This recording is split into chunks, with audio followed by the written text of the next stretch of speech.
Hello guys, welcome again. In this video we are going to learn about inter-Goroutine communication. Inter-Goroutine communication is just like a inter-thread communication because in Go language we have the Goroutine in place of thread. So inter-Goroutine communication here we are going to implement with the help of channel.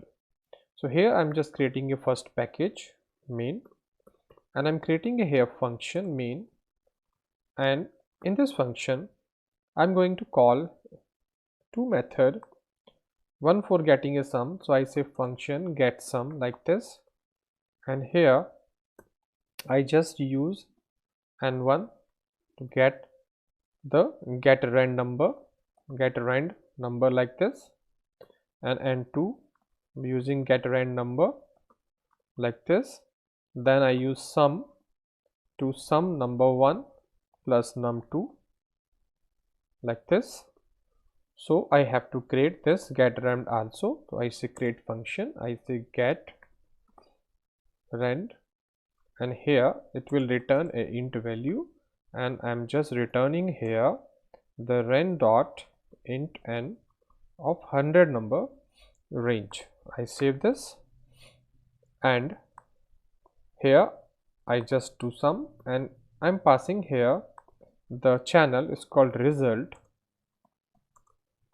and in this channel result channel I'm just displaying this value, inserting this value by using the fmt as printf function, and here I am passing the sum of two random number %d and %d is equal to %d.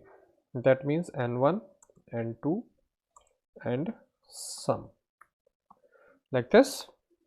And then here I use timer to sleep this one, and I say time dot sleep, and I am here passing time dot millisecond, and I am multiplying here 500. Okay, now I am creating one more method. I say func get result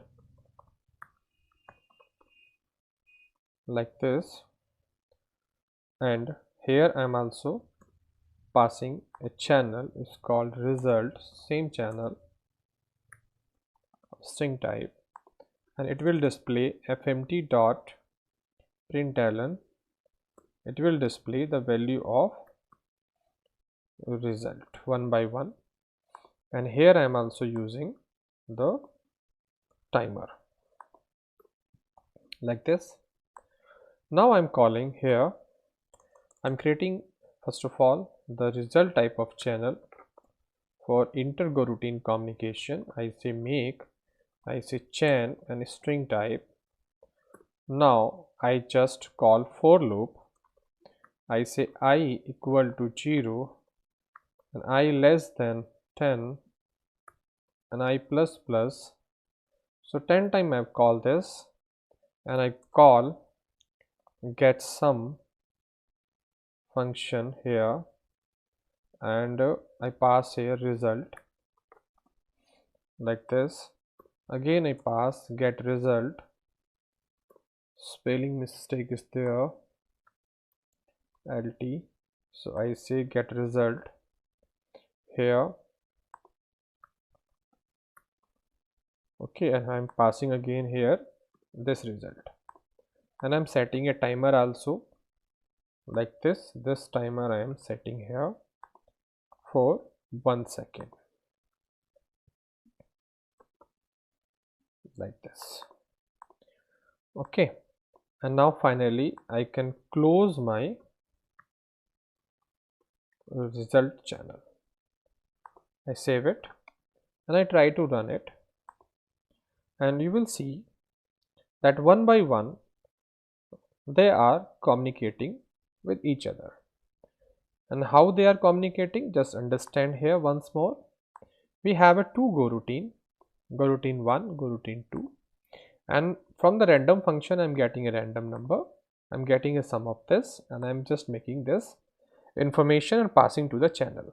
This channel is executing, and after executing one, it's just going to this result, and the result is displaying, then going to this second value, then coming, then third, then fourth. So these are two Goroutines. Those are communicating, those are running, executing, but they are sharing the channel result as a common channel, and with the help of this channel we are making a inter-Goroutine communication possible. So you see, once again, if I execute it one by one, the value is coming. That means the one Goroutine is inserting a value and second Goroutine is displaying a value. So it clearly shown that the Goroutines are sharing information. This concept is called inter-Goroutine communication.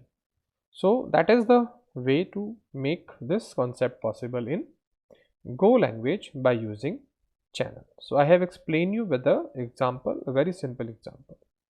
So that's all in this video. Thank you for watching